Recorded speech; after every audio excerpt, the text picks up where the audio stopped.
To survive, let alone flourish, liberal democracy needs the right support. It needs, that is, conservatives who accept liberal and democratic ground rules.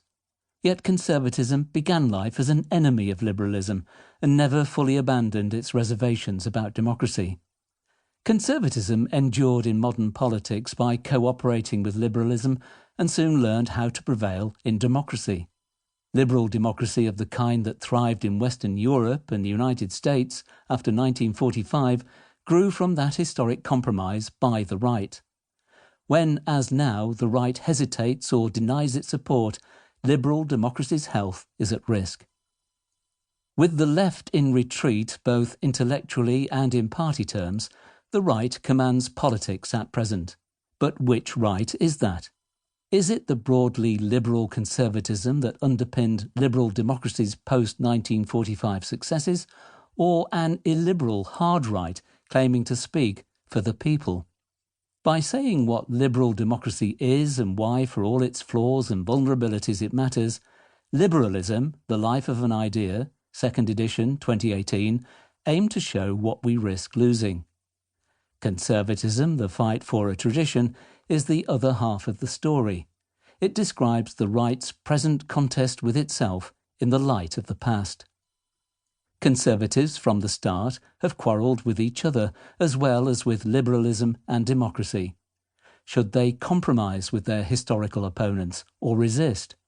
Should the fight be primarily in party politics over power and government, or in intellectual and cultural life? Those questions for conservatives have never gone away. A chaos of voices has often made it hard to say what, if anything, conservatives stand for. At the same time, the very fierceness and endurance of the contest suggests that all sides have believed that there existed something tangible worth fighting for. Conservatism's history is told here in 4 periods, given artificially sharp dates for clarity.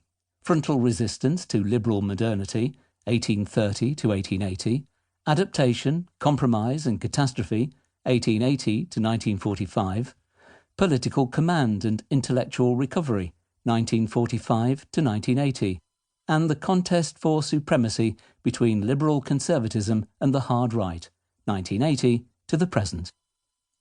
In each of the 4 periods, a party political narrative, parties and politicians, is followed by a characterization of conservative thought at the time, ideas and thinkers.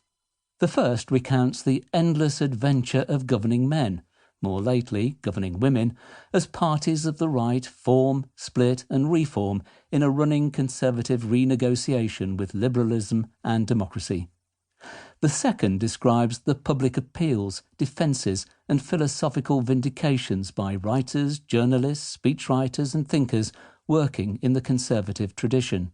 As their words multiplied, a conservative outlook emerged, loose and tangled to be sure, but recognisable and, roughly speaking, continuous. Its particular content changed over time, but its broad character stayed the same. Conservatives throughout were guided by a wise angel and by a worldly angel. In the perplexing rush of modern change, they have spoken to a universal human desire for familiarity and stability, for tomorrow to be like today.